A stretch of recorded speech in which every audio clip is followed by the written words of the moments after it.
Hello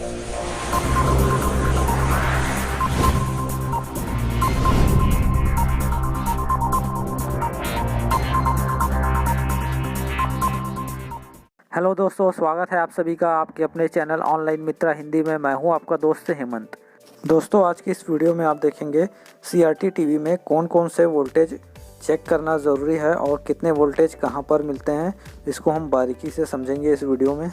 तो दोस्तों, ये है सीआरटी टीवी का किट और इस पर हम वोल्टेज चेक करेंगे कहाँ पर कितने वोल्टेज मिलेंगे। तो ये है दोस्तों हमारे पास सीआरटी टीवी का किट। दोस्तों, इस वीडियो में हम एक चाइना किट के वोल्टेज नापेंगे और जो भी ब्रांडेड किट होते हैं दोस्तों, एलजी, सलोरा, उनमें दोस्तों कुछ वोल्टेज डिफरेंट होंगे। तो इसमें हम आज सीआरटी टीवी जो चाइना किट है उसके वोल्टेज चेक करेंगे। सबसे पहले दोस्तों इस सीआरटी टीवी किट के सेक्शंस के बारे में जान लेते हैं, कहाँ कहाँ पे कौन से सेक्शन है। तो ये देखिए दोस्तों, ये है पावर सप्लाई का सेक्शन। ये इतना पावर सप्लाई का प्राइमरी सेक्शन है और ये साइड वाला सेकेंडरी साइड है और यहाँ पे जो प्रीसेट लगा हुआ है वो फीडबैक सर्किट है और ये इतना सेकेंडरी साइड का है पावर सप्लाई का। और ये है दोस्तों साउंड सेक्शन, ये इतना साउंड सेक्शन का सर्किट है।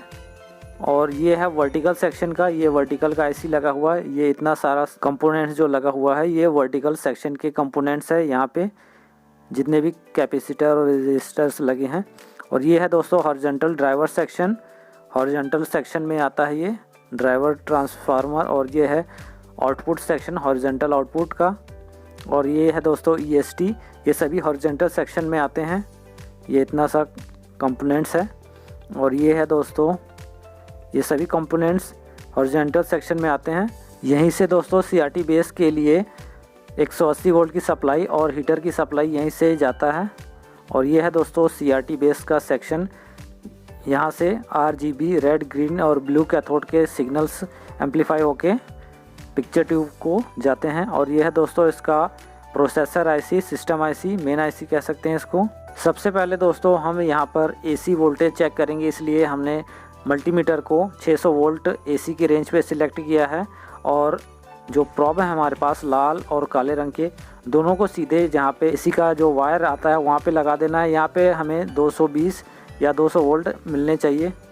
यहाँ जितना भी सप्लाई आ रहा होगा दोस्तों यहाँ पे शो करेगा, यहाँ पे 230 240 के करीब वोल्टेज आ रहा है। तो ये है एसी इनपुट का।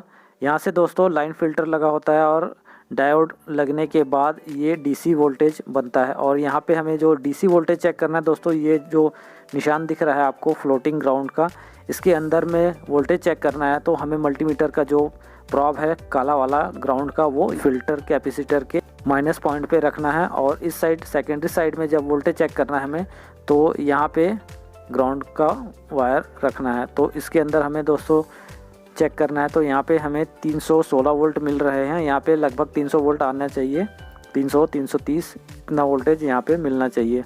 यहाँ पे जितना एसी वोल्ट आ रहा है उससे अधिक वोल्टेज आना चाहिए। और ये देखिए दोस्तों, ये आ गया है एसएमपीएस ट्रांसफार्मर पर। इसके बाद यहाँ पे ट्रांजिस्टर लगा हुआ है।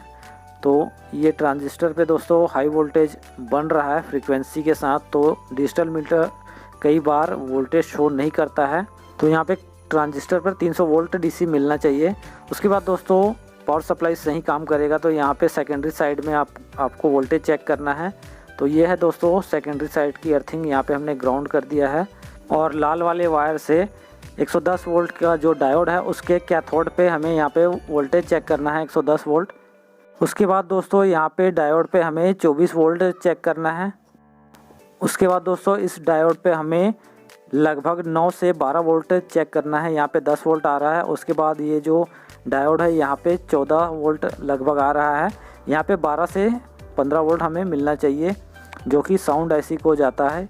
यह है साउंड आईसी। तो इस पे दोस्तों सप्लाई आ रहा है। तो साउंड आईसी पे भी दोस्तों 12 से 15 वोल्ट की सप्लाई यहाँ पे आना चाहिए। उसके बाद दोस्तों हम वोल्टेज चेक कर लेते हैं। 110 वोल्ट जो है वो हमारे ईएसटी को जाता है और ईएसटी से ही ये आउटपुट ट्रांजिस्टर के कलेक्टर पे जाता है। यहाँ पे देखिए 110 वोल्ट के करीब मिल रहा है और यहाँ पे भी हमें मिल रहा है। तो उसके बाद दोस्तों ये ईएसटी सेक्शन ये पूरा सही काम करता है। तो ईएसटी सेक्शन से दोस्तों 180 वोल्ट की सप्लाई बनता है, जो कि हमारे CRT बेस को जाता है। तो ये है दोस्तों 180 वोल्ट की लाइन, यहाँ पे एक डायोड लगा हुआ है और कैपेसिटर लगा हुआ है। फिर ये देखिए दोस्तों यहाँ पे 150 वोल्ट के करीब मिल रहा है, यानी कि 150 से 180 वोल्ट आपको यहाँ पे मिलना ज़रूरी है। और यही EST से दोस्तों हमें 4 वोल्ट AC मिलेगा, जो कि फिलामेंट को जाएगा, पिक्चर ट्यूब के फिलामेंट को जलाने के लिए।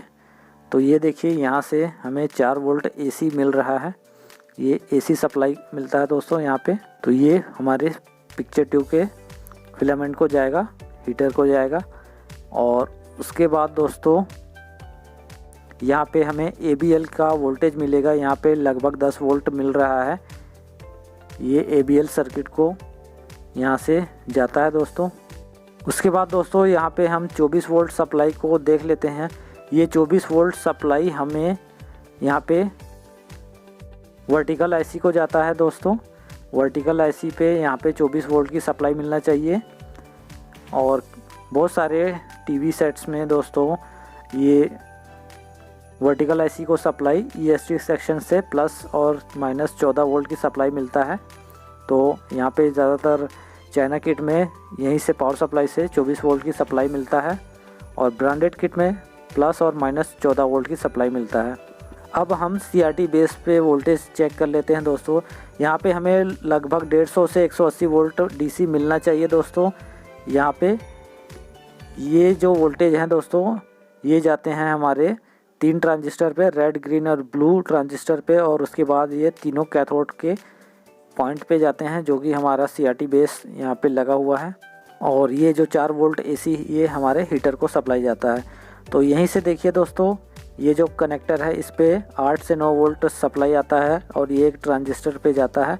और यहीं से दोस्तों और जो वायर लगे हुए हैं RGB के, रेड, ग्रीन और ब्लू के, यहाँ पे लगभग 1 वोल्ट से लेके 2.5 वोल्ट तक, लगभग 2.5 वोल्ट 3 वोल्ट तक आपको यहाँ पे रेड, ग्रीन और ब्लू के यहाँ पे सिग्नल मिलेंगे। ये सभी ट्रांजिस्टर के बेस पे जाता है, रेड, ग्रीन और ब्लू, जो कि यहाँ पे हमारे प्रोसेसर IC मेन IC से रेड, ग्रीन, ब्लू सिग्नल के साथ, वीडियो सिग्नल के साथ ये जो वोल्टेज आते हैं।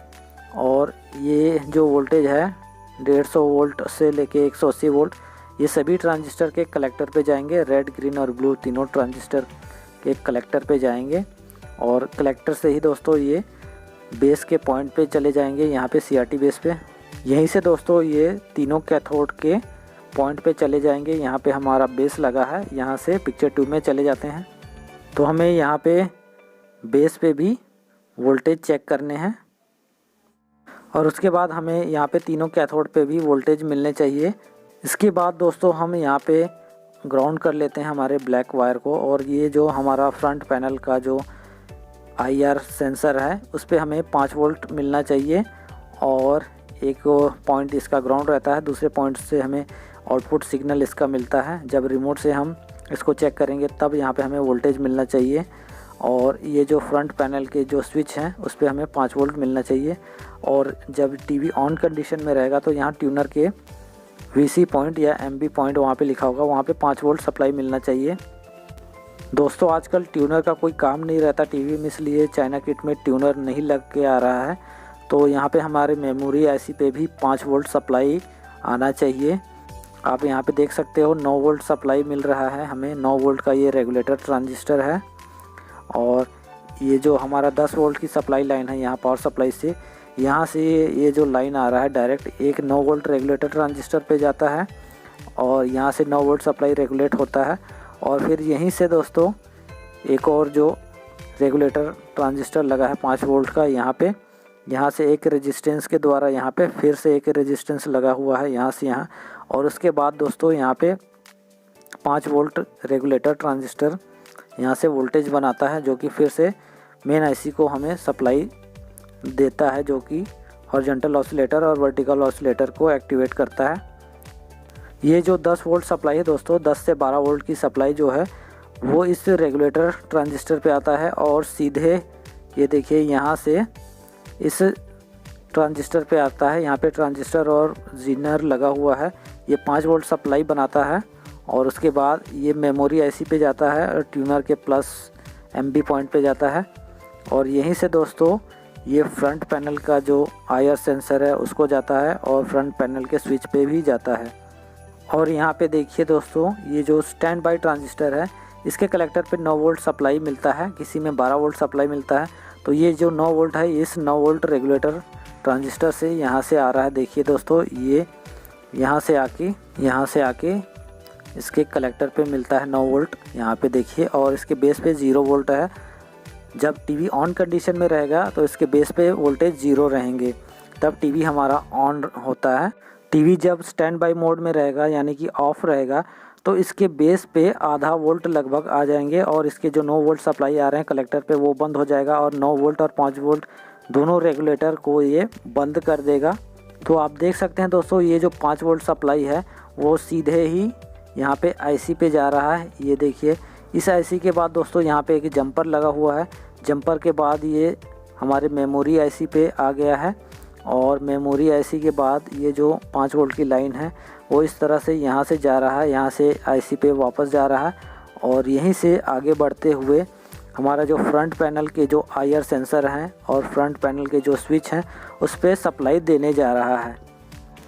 तो यहाँ पे सप्लाई 5 वोल्ट हमेशा रहता है, जब टीवी स्टैंड बाई मोड में रहता है तब भी रहता है। तब यहाँ से दोस्तों वो स्टैंड बाई या ऑन का सिग्नल यहाँ से रिसीव करके मेमोरी में और मेन IC में पहुँचाता है, तब यहाँ पे सिग्नल आपको मिलता है। हमने यहाँ पे स्टैंड बाई मोड में कर दिया है रिमोट से, तो ये देखिए यहाँ पे लगभग आधा वोल्ट मिल रहा है और यहाँ से ये वोल्टेज आता है IC से, यहाँ पे लगभग 1 वोल्ट आ रहा है। तो इसके बेस पे जैसे आधा वोल्ट आएंगे तो ये सारे जो 5 वोल्ट और 9 वोल्ट के रेगुलेटर को बंद कर देगा। तो इसके कलेक्टर पे भी वोल्टेज 0 आ रहे हैं। जैसे हम टीवी को ऑन करेंगे तो इसका बेस का वोल्टेज 0 हो जाएगा और इसके कलेक्टर पे 9 वोल्ट आ जाएंगे। तो ये देखिए दोस्तों, यहाँ पे जो 9 वोल्ट रेगुलेटर है इस पर भी कोई वोल्टेज नहीं आ रहा है। स्टैंड बाई मोड में ये सभी वोल्टेज को स्विच कर देता, ऑफ कर देता है। तो ये 9 वोल्ट रेगुलेटर का जो इनपुट है 10 वोल्ट वो आ रहा है बस, और इसके जो आउटपुट वोल्टेज नहीं आ रहे हैं। जैसे हम स्टैंड बाई मोड से इसको रिलीज़ करेंगे तो ये देखिए दोस्तों, यहाँ पे 5 वोल्ट सप्लाई मिलता रहेगा हमेशा, टीवी स्टैंड बाई में रहे या कहीं भी रहे। तो यहाँ से ये मेमोरी IC इस पर सब पे वोल्टेज रहता है हमेशा। और जैसे ही देखिए दोस्तों हमने स्टैंड बाई रिलीज़ कर दिया है, टीवी को ऑन कर दिया है, तो यहाँ पे कलेक्टर पे 9 वोल्ट आ गया स्टैंड बाई ट्रांजिस्टर के और इसके बेस पे वोल्टेज 0 हो गए। और उसके बाद देखिए दोस्तों, ये हमारा 9 वोल्ट का रेगुलेटर काम करने लगा है और 5 वोल्ट का रेगुलेटर भी काम करने लगता है। तो इस तरह से दोस्तों ये काम करता है। दोस्तों मैं आपको ड्राइवर ट्रांजिस्टर और ड्राइवर ट्रांसफार्मर की सप्लाई बताना भूल गया। ये यहाँ से 24 वोल्ट की लाइन से ही जाएगा जो कि वर्टिकल IC को जाता है और यहीं से एक रेजिस्टर लगा हुआ है और यहाँ पे देखिए लगभग 14 वोल्ट मिल रहे हैं ड्राइवर ट्रांसफार्मर के प्राइमरी कॉइल पे। और यहीं इसके कॉइल से यहाँ पे एक ट्रांजिस्टर लगा होता है ड्राइवर ट्रांजिस्टर, इस पे आपको वोल्टेज मिलेंगे और इसके बेस पे IC से लगभग आधा से 1 वोल्ट मिलता है।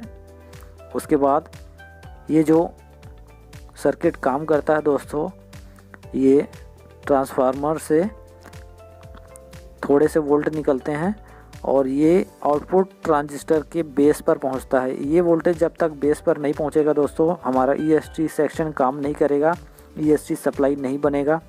तो दोस्तों ये था CRT टीवी के चाइना किट का वोल्टेज।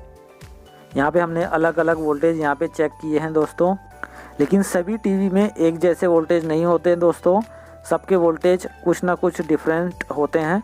110 वोल्ट तो आपको सेम मिलेगा दोस्तों सभी में।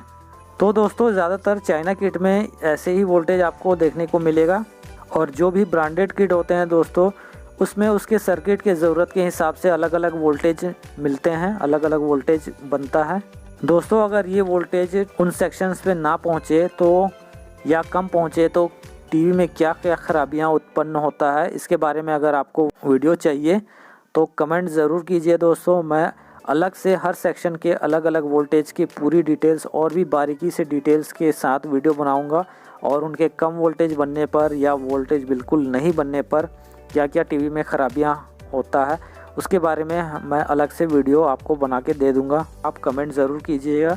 तो दोस्तों ये वीडियो आपको कैसा लगा कमेंट करके ज़रूर बताइए। वीडियो अच्छा लगा हो तो लाइक और शेयर ज़रूर कीजिए और चैनल पर नए हैं तो चैनल को सब्सक्राइब करके बेल आइकन को ज़रूर दबा दीजिए।